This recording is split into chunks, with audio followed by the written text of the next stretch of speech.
Este es un programa de filosofía por televisión. Ustedes se preguntaron por qué estamos aquí. Yo existo porque pienso.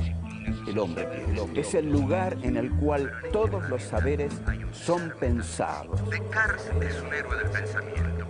Es difícil enfrentar las grandes cuestiones. Es un libro de Jean-Paul Sartre, Crítica de la razón dialéctica. Esta es la historia de la filosofía de Hegel. Eterno. La filosofía es la totalidad de lo real, porque piensa. La totalidad de lo real.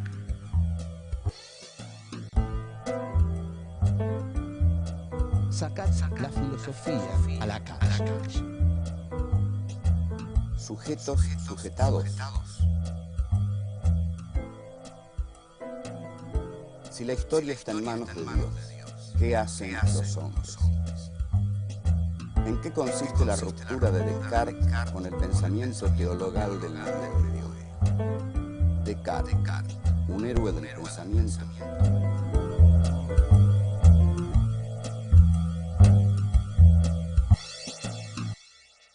Habíamos dicho en el programa anterior que la filosofía tiene como surgimiento la condición finita del hombre, que en realidad si el hombre no fuera un ser finito, es decir, un ser finito es una frase un poco demasiado exquisita para decir que estira la pata, digamos, es más concreto, se muere, el hombre se muere, y es porque se muere que reflexiona, filosofa, hace todas las cosas que hace sobre este mundo. Si en lugar de hombres fuéramos dioses, no nos preocuparía las cosas que preocupan a la filosofía, porque los dioses no hacen filosofía, los dioses son dioses y bueno, o retosan en el Olimpo o le dictan las tablas de la ley a Moisés, bueno, o hacen cosas que ninguna de las cuales implica morirse, pero el hombre sí, el hombre es un ser finito y lo interesante de esto, para avanzar, porque esto ya lo dijimos,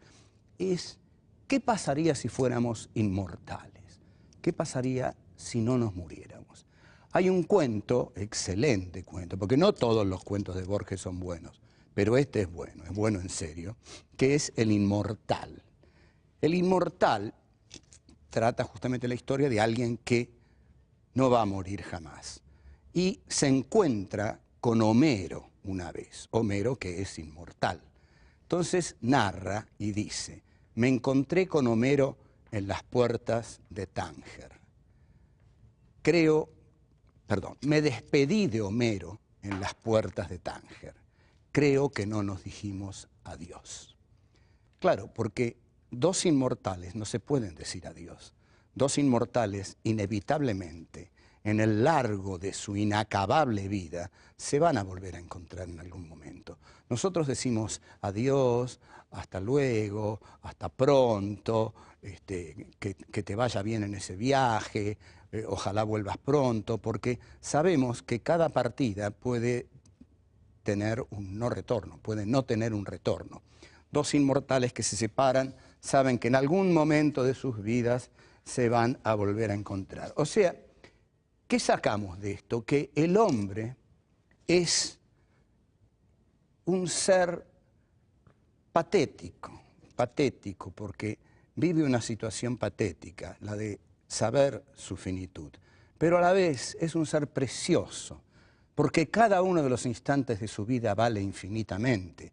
El instante de la vida de un inmortal no vale nada, porque ese instante va a ser repetido hasta la náusea, va a ser repetido hasta el infinito. En cambio, cada uno de los instantes de nuestra vida es único porque es un camino hacia la muerte, es verdad, pero es también nuestra vida actual, presente, la que estamos viviendo ahora. Entonces, eso es lo que nos hace preciosos. Cada momento de nuestra vida es precioso. Entonces, eso es, digamos, lo que Borges básicamente plantea en ese cuento, El Inmortal, y lo plantea muy bien, y por supuesto con muy buena prosa, porque Borges escribía muy bien. Ahora, el pensamiento filosófico es deseable que sea autónomo, y no solo el pensamiento filosófico, el suyo también, el mío también.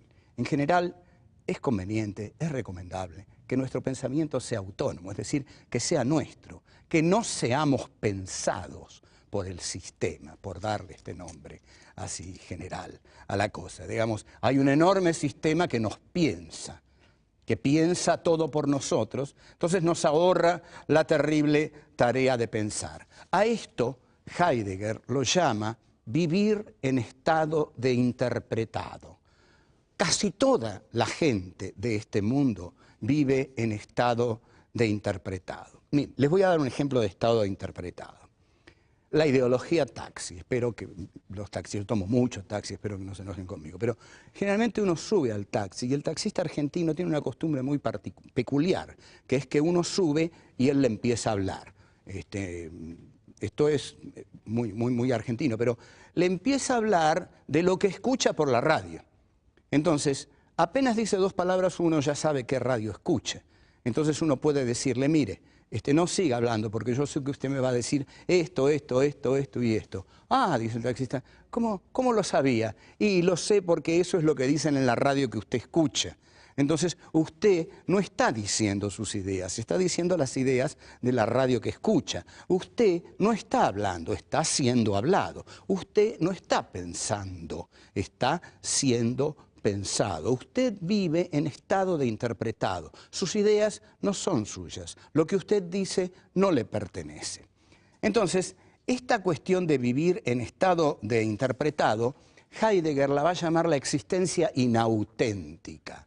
La existencia inauténtica es, ante todo, aquella que es incapaz de reflexionar de cara a la finitud del hombre. La existencia inauténtica es aquella que vive en exterioridad. Vamos a dar 3 elementos de la existencia inauténtica. La avidez de novedades. Por ejemplo, la gente vive devorada por la avidez de novedades. Es decir, salta de una cosa a la otra. ¿Qué hay de nuevo en literatura? Tal cosa. ¿Qué hay de nuevo en moda? Tal otra. Por eso, digamos, la moda, que es un ejemplo total de la avidez de novedades, cambia constantemente, justamente para posibilitar y facilitar y promover el consumo. La avidez de novedades. Después está también lo que hay que leer, lo que hay que ver, etc. Todo esto tiene que ver con la existencia inauténtica. Es decir, son sujetos sujetados por el poder.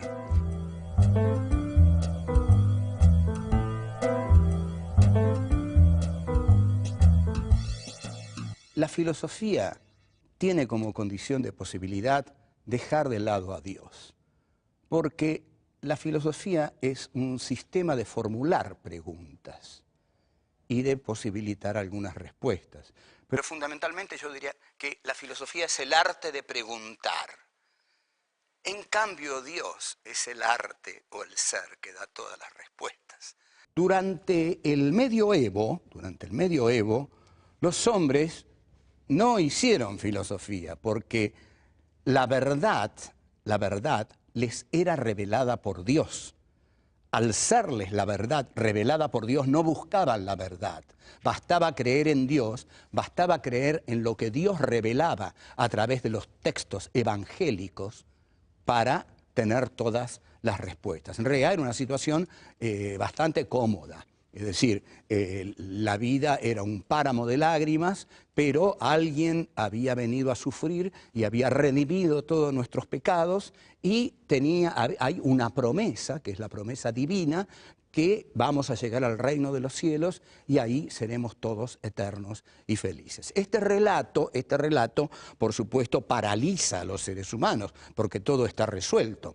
Todo está resuelto. No hay preguntas que hacer porque Dios las responde a todas. No hay orden histórico que transformar porque este decurso histórico no es el importante, sino el que va a venir después, el del reino de los cielos. Entonces, durante 10 o 13 siglos, la historia permaneció detenida.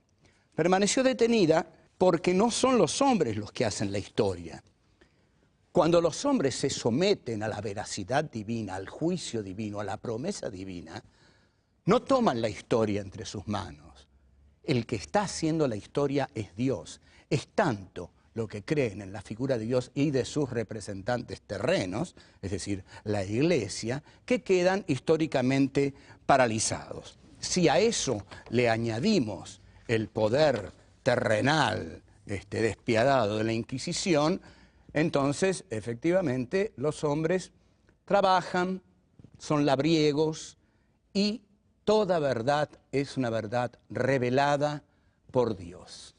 Y la duda que pueda tener cualquier hombre la tiene que ir a decir en el confesionario. Entonces, en el confesionario surge lo que Michel Foucault llama el poder pastoral.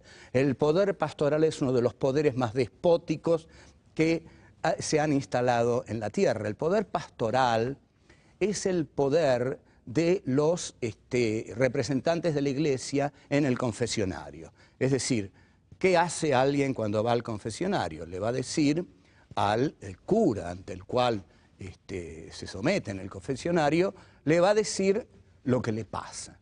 Padre, he pecado, o padre, he hecho esto, aquello, ¿verdad? Y el cura lo escucha y domina su subjetividad, la tiene. El otro le entrega la subjetividad al cura y el cura la recibe y le da 2, 3 cosas, Padre Nuestro, y lo manda afuera. Entonces, hay un poder pastoral, dice Foucault, que se realiza a través de la confesión. Luego, va a decir Foucault, va a venir el poder pastoral del Estado, va a ser el Estado moderno el que a través de la ciencia, las prisiones, los manicomios, el psicoanálisis, va a representar ese poder pastoral. Ustedes observan, lo interesante que dice Foucault es que esa confesión que el hombre del medioevo le hacía al cura es muy similar a la confesión que el paciente le hace al psicoanalista hoy en día. De modo que el poder pastoral en el Estado moderno lo tienen las instituciones medicinales, psicoanalíticas, las cárceles, los manicomios, donde se agrupa a la gente.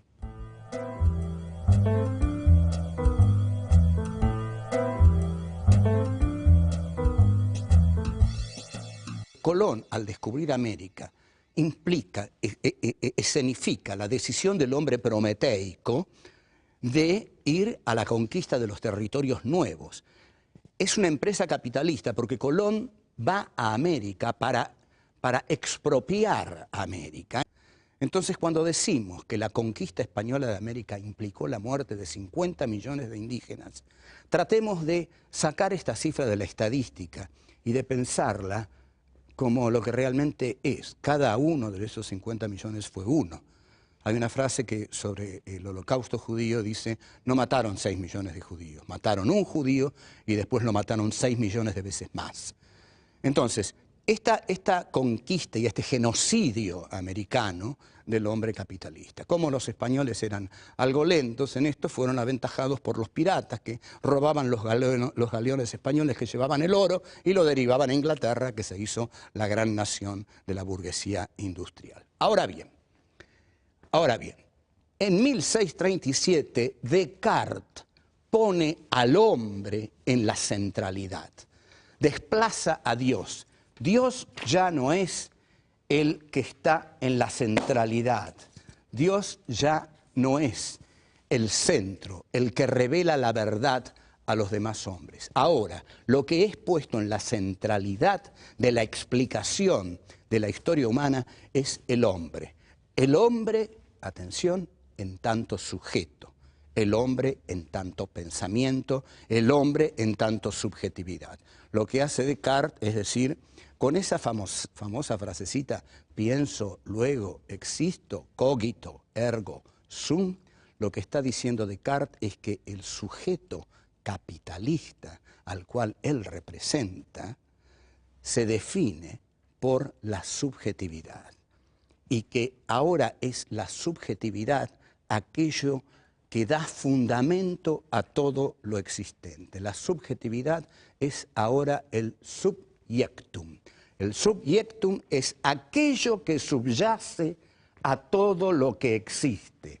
Así como los griegos lo llamaban hipokeimenon, es decir, aquello que es como el basamento de todo lo existente, Descartes, al poner el pensamiento como base de todo de curso filosófico, histórico, etcétera, etcétera, ahora es la subjetividad del hombre el punto de partida de todo razonamiento. Con esto entonces nosotros tenemos nada menos que esta subjetividad, no es cualquier subjetividad. Esto que yo estoy explicando habitualmente no se explica de este modo. Habitualmente se dice que Descartes dijo pienso, luego existo, que después vino Kant y dijo las condiciones de posibilidad del sujeto son las mismas que la del objeto, que después vino Hegel y dijo todo consiste en concebir a la sustancia como sujeto. Es decir, ¿qué hace esa gente? No hace historia razonada de la filosofía, hace historia de los héroes del pensamiento, digamos. Descartes, pasamos a Kant, pasamos a Hegel, pasamos a Nietzsche. Entonces, todo esto es un gran movimiento. Es decir, Colón descubre América, Copérnico, Giordano Bruno, Galileo y Descartes. Y Descartes viene a decir, ya que hemos desafiado tanto en el campo astronómico a el poder de la Iglesia, digamos la verdad, el hombre se está adueñando de la historia. Cuando Descartes, es decir, y el Renacimiento, surgen, es que el hombre se está adueñando de la historia. Les voy a dar un ejemplo muy contundente. Durante 13 siglos en la Edad Media no pasó nada o pasó poco. El discurso del método es de 1637 y en 1789 ocurre la gran revolución burguesa, que es la Revolución Francesa.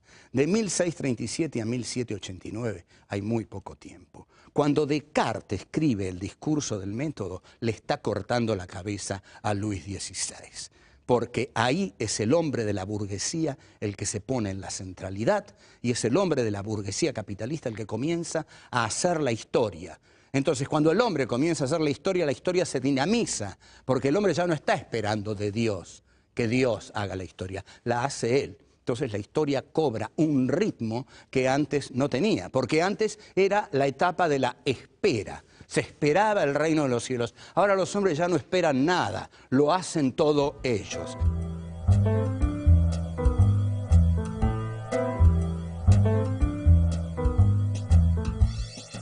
Hegel decía que Descartes era un héroe del pensamiento, y efectivamente lo es. Es un héroe del pensamiento del capitalismo burgués. Con Descartes surge la subjetividad capitalista. A algunos quizás les llame la atención que yo una a Descartes con el surgimiento de la subjetividad capitalista, pero es que la filosofía es así. La filosofía ocurre en medio de la historia, en medio de las relaciones de producción y en medio de las relaciones sociales de producción.